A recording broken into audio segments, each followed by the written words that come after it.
네, 오늘은 좋은 날 보기를 원하는 자라는 제목으로 같이 은혜 나누기 원합니다.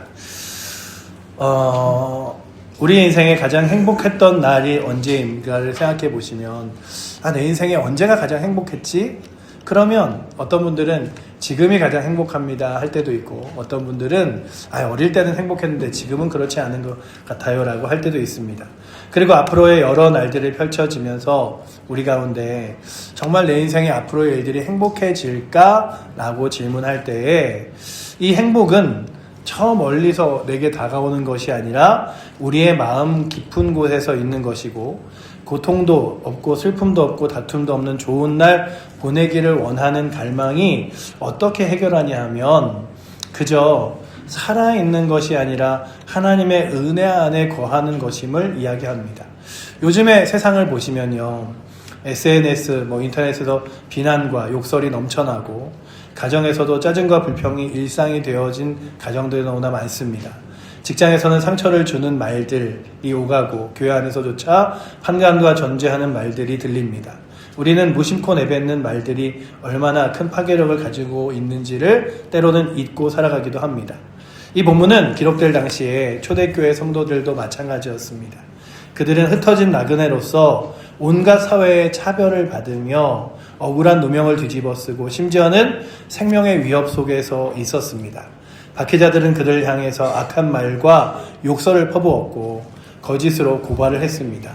그들에게 좋은 날은 너무나 먼 이야기 같았어요. 우리에게 좋은 날이 올까? 우리에게 행복한 날이 올까? 이런 먼 이야기 같았습니다. 오늘날 우리도 크게 다르지 않은 것 같습니다. 경제적인 위기, 관계의 단절, 질병의 고통, 그리고 억울한 비난 속에서 과연 내 인생에 볕들 날이 올까라고 탄식할 때가 많죠. 주변 사람들의 따가운 시선과 상처를 주는 말들 때문에 마음 깊이 상처를 안고 살아가기도 합니다. 대체 나는 정말 내 인생에 좋은 날이 올까? 늘 여러 사람들과 맞이하는 것 같지만 왜 늘 나는 혼자 외로울까? 라는 생각들이 있죠. 명절엔 또 친척과 가족을 만나지만 그 가운데서도 때로는 소외된 것처럼 느껴질 때도 있습니다. 그런데 이 베드로는 이 고난의 한복판에서 우리에게 이렇게 이야기하는 고난의 비밀을 전해줍니다. 환경이 바뀌어야 좋은 날이 오는 게 아니라 로마의 황제가 바뀌고 경제가 좋아지고 좋은 날이 그래야 오는 게 아니라 코로나가 끝나고 직장이 안정돼야 좋은 날이 오는 게 아니라 좋은 날은 외부 조건이 아니라 우리의 입술의 고백과 우리의 삶의 태도 그리고 주님을 향한 시선이 달라질 때 좋은 날이 옴을 말씀해주고 있습니다. 오늘 말씀을 통해 하나님이 예비하신 좋은 날을 우리가 누리며 살아갈 수 있는 비결을 배우는 복된 시간이 되시기를 원합니다. 뇌과학자들이 뇌를 연구하다가 굉장히 재미있는 것들을 깨달았습니다. 이게 뭐냐면 사람이 불평하면 이렇게 뇌를 이렇게 찍는데요. 찍을 때 뇌과학자들이 여러 사람들을 보면서 뇌가 딱 반응하는 순간을 찍는데 불평할 때 불이 들어오는 그 뇌가 반응하는 위치와 감사할 때 뇌가 반응하는 위치가 똑같대요. 그래서 감사를 하게 되면 불평이 없어지고 불평을 하게 되면 감사가 없어지는 거예요. 그래서 하나님이 만드신 사람은 감사로서 삶을 살아가면 그 감사 가운데 인생의 불평이 없어지지만 불평을 하며 살아가는 사람들에게는 감사가 없어지는 거예요. 그래서 하나님이 범사에 감사하라고 말씀하신 것은 그저 그냥 말씀이 아니라 너희가 감사하게 되면 낙심도 불평도 절망도 사라진다고 말씀하는 것과 같은 이치죠. 그래서 우리의 뇌에 불평하면서 감사하고 또 기뻐하면서 싫어하고 이게 아니라 불평하게 되면 감사가 사라지고 그리고 기뻐하게 되면 또한 불평이 사라지게 됨을 바라보면서 여러분들은 오늘부터 내게 좋은 날 보기를 원한다면 날마다의 삶 가운데 환경 때문이 아니라 하나님 주신 은혜 때문에 감사하며 살게 하여 주시옵소서. 아멘. 구하며 나아가시기를 축복합니다. 아멘. 네. 우리 가운데 그렇게 감사한 날을 사랑하려면 10절에 이렇게 써있죠. 그러므로 생명을 사랑하고 좋은 날 보기를 원하는 자는 혀를 금하여 악한 말을 그치며 그 입술로 거짓을 말하지 말고. 성경도 똑같이 얘기하고 있어요. 좋은 날 보기를 원하면 그 입술 가운데 악한 말과 불평을 그쳐라 라고 이야기하는 거죠. 그렇다면 오늘도 우리 가운데 좋은 날 보기를 원한다면 무엇을 해야 하는가 라고 한다면 첫 번째, 입술에 파수꾼을 세워야 합니다. 성경은 좋은 날 보는 첫 번째 조건을 혀의 제어로 꼽습니다. 왜 그럴까요? 말이 곧 씨앗이기 때문에 그렇습니다. 우리가 내뱉은 말은 그냥 공중에 흩어지는 게 아닙니다. 내 인생의 밭에, 우리의 가정에, 우리의 자녀들의 미래에 심겨져 반드시 열매를 맺습니다. 야고보서 3장 5, 6절은 이렇게 경고합니다. 혀는 작은 지체로되 큰 것을 자랑하도다. 보라, 얼마나 작은 불이 얼마나 많은 나무를 태우는가. 혀는 곧 불이요 불의 세계라 라고 이야기합니다. 마치 작은 성냥 하나가 온 산을 태우듯이 우리의 혀도 한마디로 인하여 인생 전체를 좌우할 수 있음을 말씀하여 주고 있습니다. 그렇다면 오늘도 우리가 돌아보는 거죠. 나의 평소의 말은, 생활은 그렇게 불평과 불만과 악한 말들을 하며 지내는가?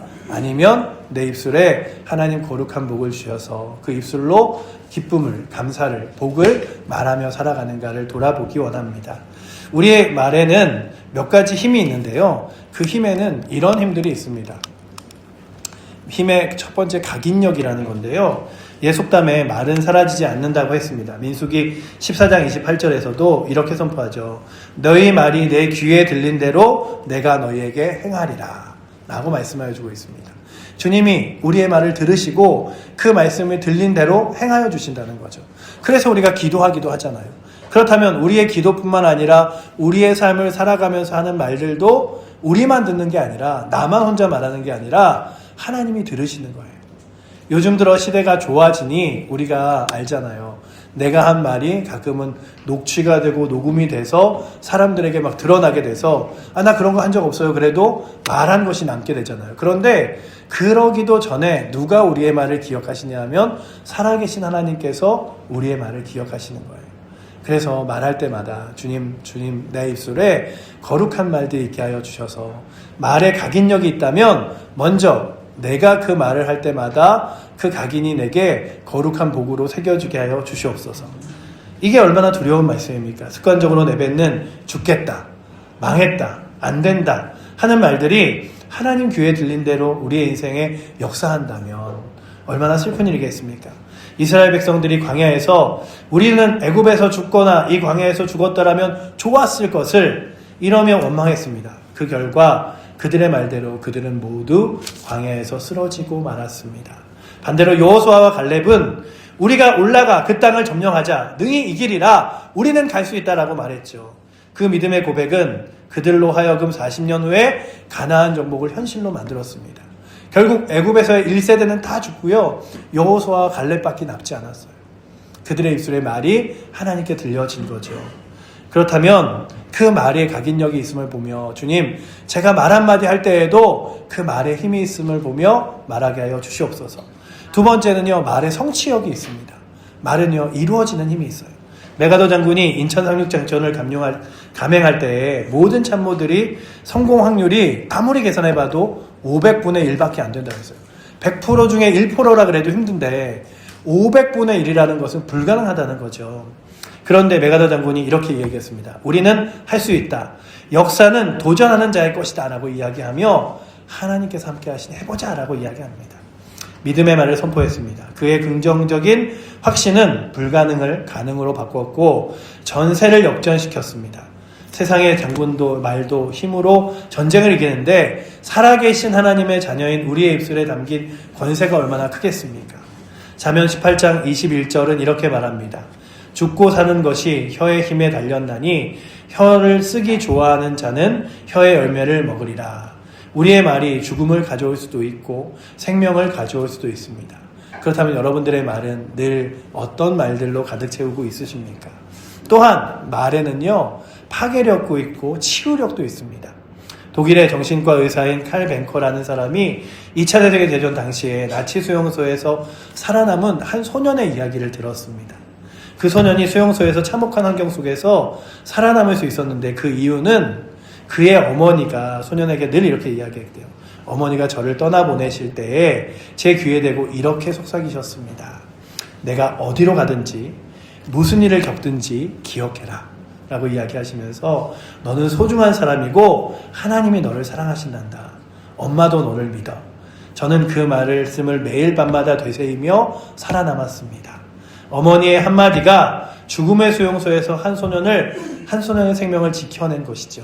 반대로 부모가 너는 안 돼, 너는 왜 그 모양이니? 라는 말을 자녀의 영혼에 이야기할 때에 평생 지워지지 않는 상처로 남을 수 있습니다. 그러니 오늘도 주님, 내 말에 각인력, 그리고 성취력, 그리고 치유력과 파괴력이 있으니 내 말이 하나님 주시는 거룩한 복과 축복으로 가득 채워지게 하시고 스스로의 말도 죽겠다, 안 된다가 아니라 감사하다, 할 수 있다, 그리고 또한 주님이 함께 하신다는 말로 가득 채워지게 하여 주시옵소서. 구하며 나아가기를 축복합니다. 그렇다면 오늘도 여러분들의 입술 가운데 말할 때마다 생각해 주셔야 돼요. 주님, 내 입술의 고백은 어떻습니까? 불평이 가득합니까? 감사가 가득합니까? 이렇게 질문해 보는 거죠. 또한 혀는 우리의 삶 가운데서 이제 여러 가지 그 일들을 하기 위해서 우리가 해야 할 일은 매일 주님께 감사의 고백을 하는 것입니다. 막한 말로 제어한 것으로 넌 부족하죠. 비워진 자리를 선한 말로 채워야 합니다. 그 중에 가장 강력한 것은 주님께 드리는 감사의 고백입니다. 여러분들 얼마나 많이 감사하고 지내십니까?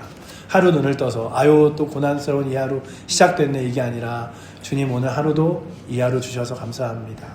하루를 마무리하면서 주님 이 하루도 주님 저를 지켜주시고 인도하여 주시니 감사합니다. 고백하십니까? 아니면 아유 오늘도 된 하루, 고난스러운 하루, 아유 어려운 하루 지냈다라고 그냥 지내십니까? 예수님께서도 10명의 나병 환자를 고치셨을 때 단 한 사람만이 돌아와 감사했습니다. 예수님이 그에게 이렇게 말씀하셨죠. 10사람이 다 깨끗함을 받지 아니하였느냐? 그 9은 어디 있느냐? 이 방인 외에는 하나님께 영광을 돌리러 온 자가 없느니라라고 고백하시며 예수님께서 가장 아쉬워하신 것이 감사의 고백이 없다는 것이었어요. 여러분들 우리는 예수님께 날마다 고침받는 사람들입니다. 그러니 이 하루도 주의 손길 가운데서 이렇게 예배 드릴 수 있음에 살아갈 수 있음에 감사하며 살아가실 수 있기를 축복합니다. 아멘. 바울과 실라라는 성경에 나오는 사람들을 보십시오. 빌립보 감옥의 어둠 속에서도 매 맞아 피투성이가 된 채 착고에 채워진 상황에서 그들이 무엇을 했습니까? 불평을 했습니까? 원망을 했습니까? 아닙니다. 그들은 찬송하고 기도했습니다. 그 감사와 찬양의 고백이 지진을 일으켰고 감옥문을 열었으며 간수의 온 가족을 구원하는 기적을 만들어냈습니다. 데살로니가전서 5장 16절 18절은 항상 기뻐하라, 쉬지 말고 기도하라, 범사에 감사하라. 이것이 그리스도 예수 안에서 너희를 향하신 하나님의 뜻이니라 라고 고백하고 있습니다. 감사는 선택이 아니라 하나님의 명령입니다. 우리 옆에 분들과 함께 한 번 더 인사해 볼까요? 감사하세요. 감사합니다. 우리 한번 인사하겠습니다. 감사해요.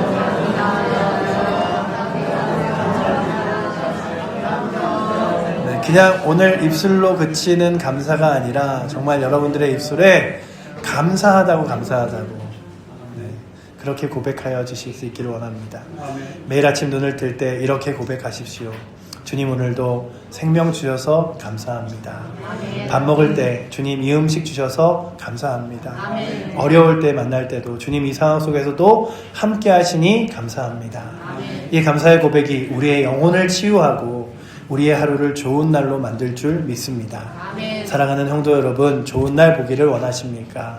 그렇다면 오늘부터 입술의 언어를 바꾸십시오. 비난 대신 칭찬을, 원망 대신 감사를, 아멘. 저주 대신 축복을, 아멘. 불평 대신 찬양을 심으십시오. 아멘. 선한 말은 꿀송이 같아서 마음에 달고 뼈에 양약이 되느니라라고 잠언은 이야기하고 있습니다.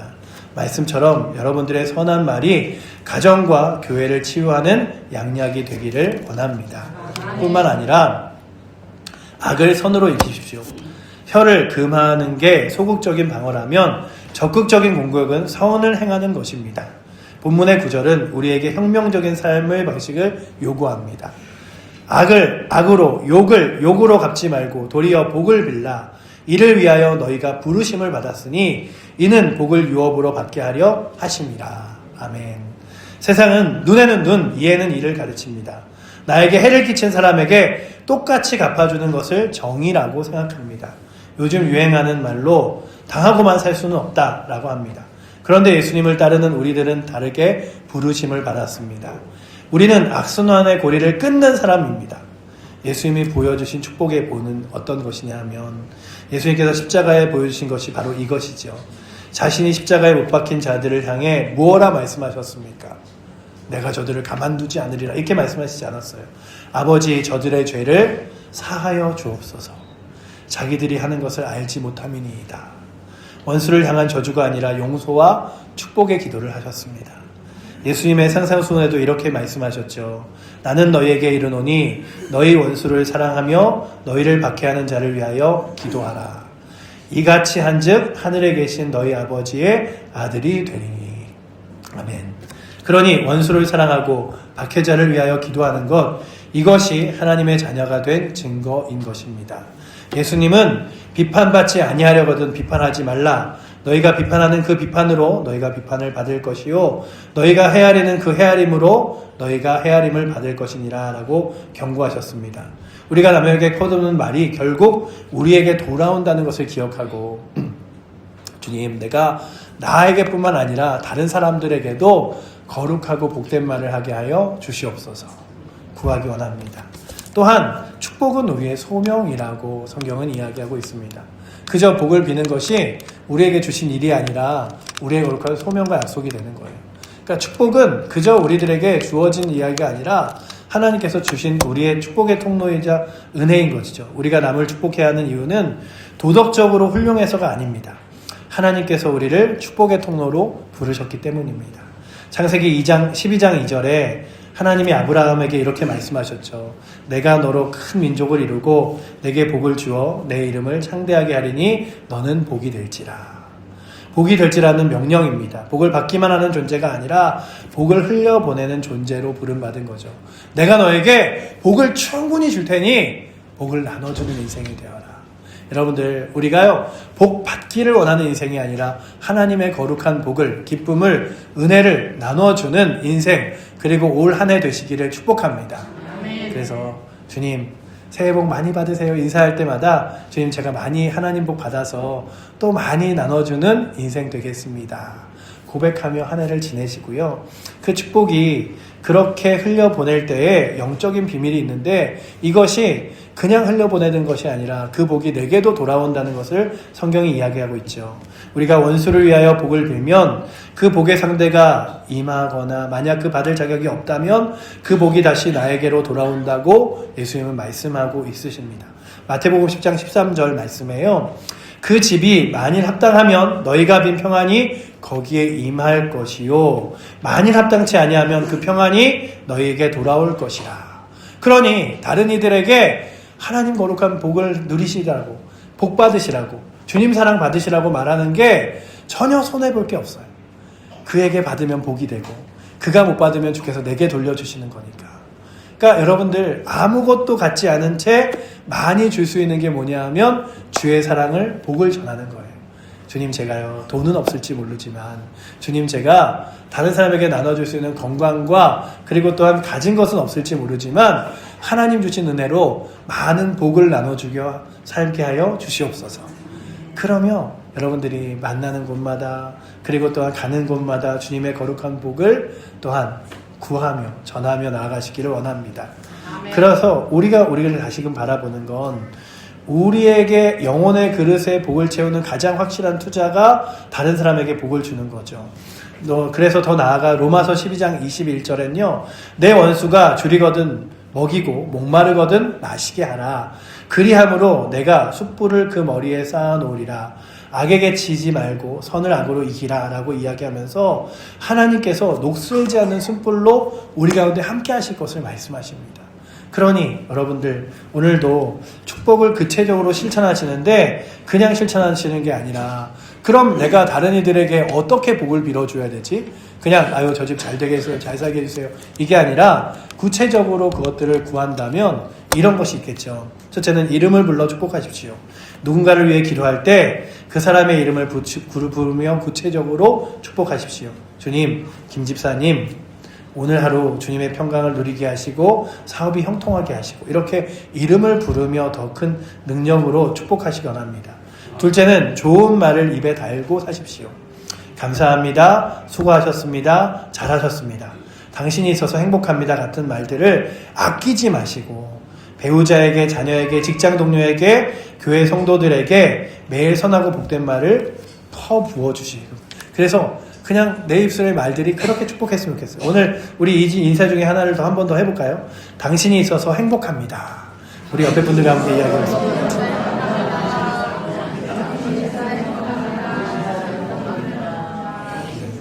감사합니다. 수고하셨습니다. 잘하셨습니다. 당신이 있어 행복합니다. 라는 말들이 여러분들의 입에서 마치 축복의 샘처럼 끊이지 않기를 축복합니다. 또한 상처 준 사람을 위하여 기도하십시오.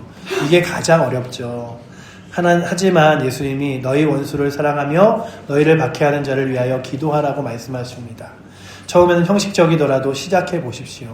기도하다 보면 하나님께서 우리의 마음을 변화시켜 주십니다.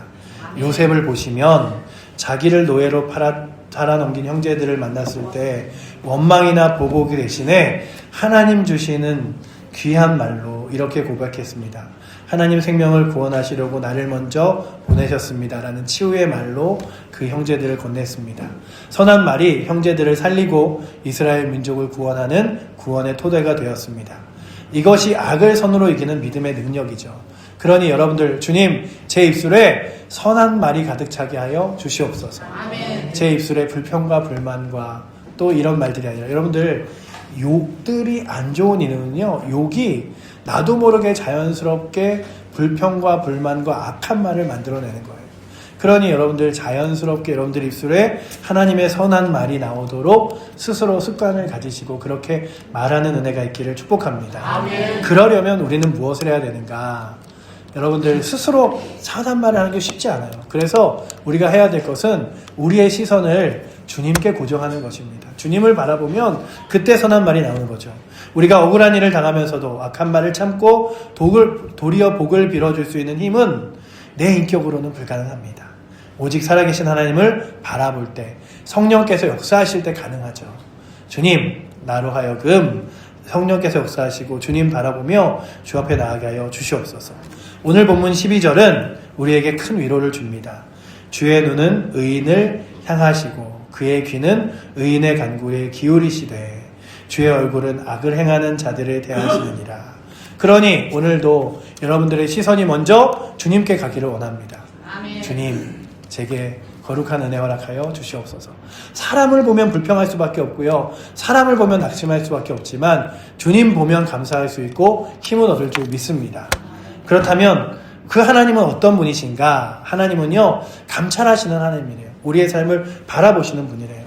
여러분들이 선을 해가다가 오해를 당할 때 참고 삼킨 눈물, 아무도 알아주지 않는 수고를 주님을 불꽃 같은 눈동자로 지켜보고 계십니다. 주님의 눈이 의인을 향하신다고 말씀하고 있습니다. 주님이 아시죠. 주님이 보고 계셨죠. 그러니 제가 주님 의지하여 하루를 살겠습니다. 그렇게 주님 바라보며 날마다 살아가실 수 있기를 축복합니다. 아멘. 여러분들 오늘도 우리의 삶 가운데 주님이 그렇게 역사하시는 거고요. 그 주께서 우리의 고백을 들으십니다.